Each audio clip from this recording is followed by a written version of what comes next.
اللہم صلی علی محمد وعلی آل سیدنا و مولانا محمد وبارک وسلم۔ بسم اللہ الرحمن الرحیم۔ ان اللہ یدافع عن الذین آمنوا ان اللہ لا يحب كل خوان کفور۔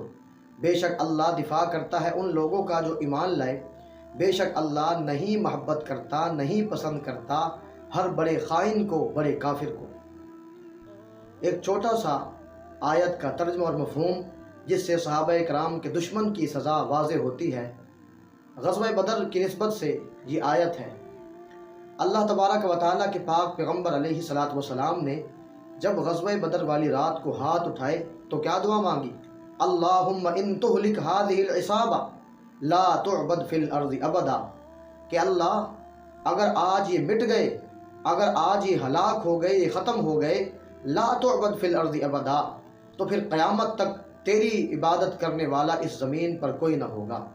جب اللہ کے پاک پیغمبر علیہ الصلاۃ والسلام نے یہ دعا مانگی تو اللہ تبارک و تعالیٰ نے حضرت جبریل کو فرمایا کہ جبریل جنگی سامان اپنے ساتھ لے لے، جنگی لباس پہن لے۔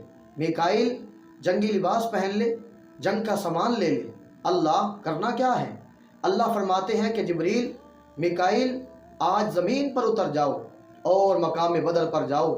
میرے محبوب علیہ الصلاۃ والسلام نے دعا مانگی ہے اپنے صحابہ کی خاطر، جاؤ اور وہاں پر جا کر ان کا ساتھ دو اور 1000 فرشتوں کو اپنے ساتھ لے کر جاؤ۔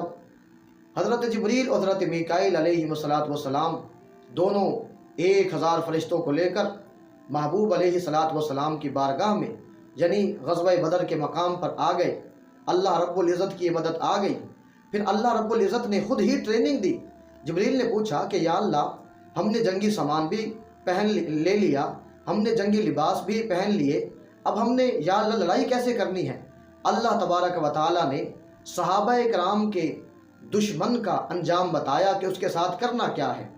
اللہ رب العزت نے فرمایا فَاضْرِبُوا فَوْقَ الْأَعْنَاقِ وَاضْرِبُوا مِنْهُمْ كُلَّ بَنَانٍ، کہ اے میرے فرشتوں، صحابہ کرام کا دشمن جب صحابہ کرام کی طرف بڑھے تو تم نے فَاضْرِبُوا فَوْقَ الْأَعْنَاقِ، تم نے اس کی گردن اتار لینی ہے، یعنی اس دھڑ سے اس سر کو الگ کر دینا ہے جب وہ صحابہ کرام کے خلاف میدان میں آئے۔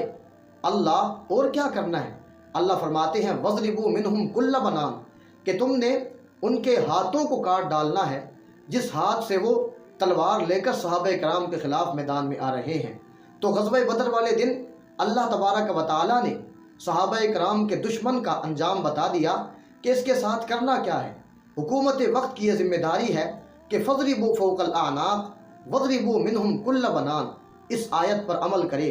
جو صحابہ کرام کے خلاف جو زبان چلے اس زبان کو، اس گردن کو کاٹ ڈالنا یہ حکومت وقت کی ذمہ داری ہے۔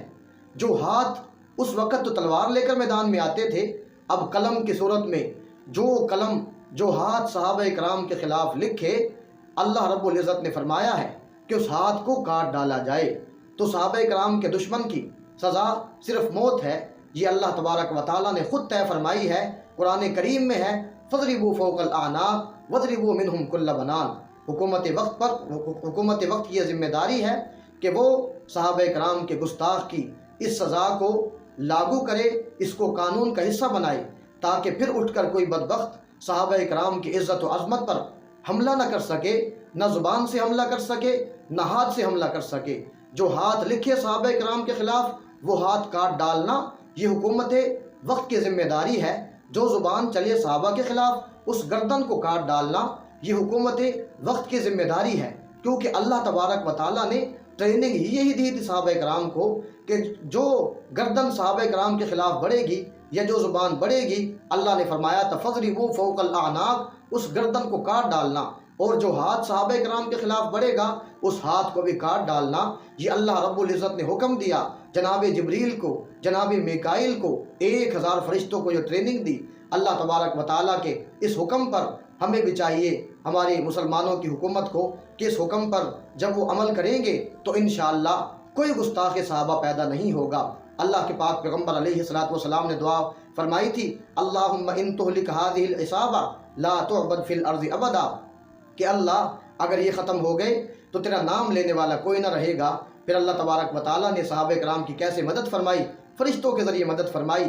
میں نے آیت پڑھی ان اللہ یدافع عن الذین آمنوا، کہ بے شک اللہ دفاع کرتا ہے ان لوگوں کا جو ایمان لائے۔ اللہ تبارک و تعالیٰ نے صحابہ کرام کے دفاع کے لیے 1000 فرشتوں کو صحابہ کرام کے مجمع میں اتارا، صحابہ کرام کے قریب اتارا۔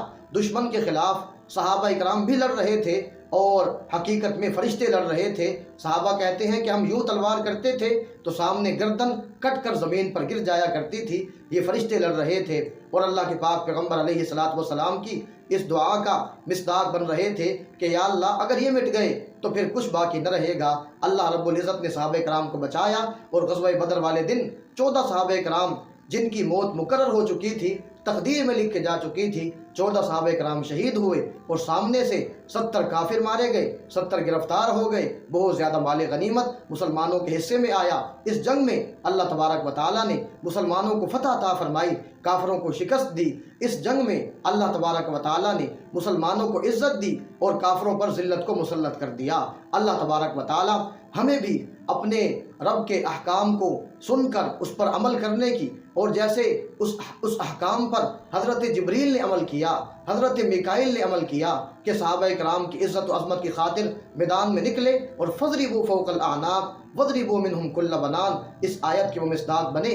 انہوں نے صحابہ کرام کے دشمن کے ہاتھوں کو بھی کاٹا اور گردن کو بھی کاٹ کے رکھ دیا۔ پاکستانی حکومت سے مطالبہ ہے کہ صحابہ کرام کے دشمن کے خلاف قانون بنائے تاکہ پھر کوئی بدبخت اٹھ کر صحابہ کرام کے خلاف کوئی زبان درازی نہ کر سکے۔ اللہ تبارک و تعالی ہمیں بدر والے صحابہ کرام کی طرح اپنے محبوب علیہ الصلوۃ والسلام سے وفا کرنے کی توفیق عطا فرمائے۔ وما علینا الا البلاغ المبین۔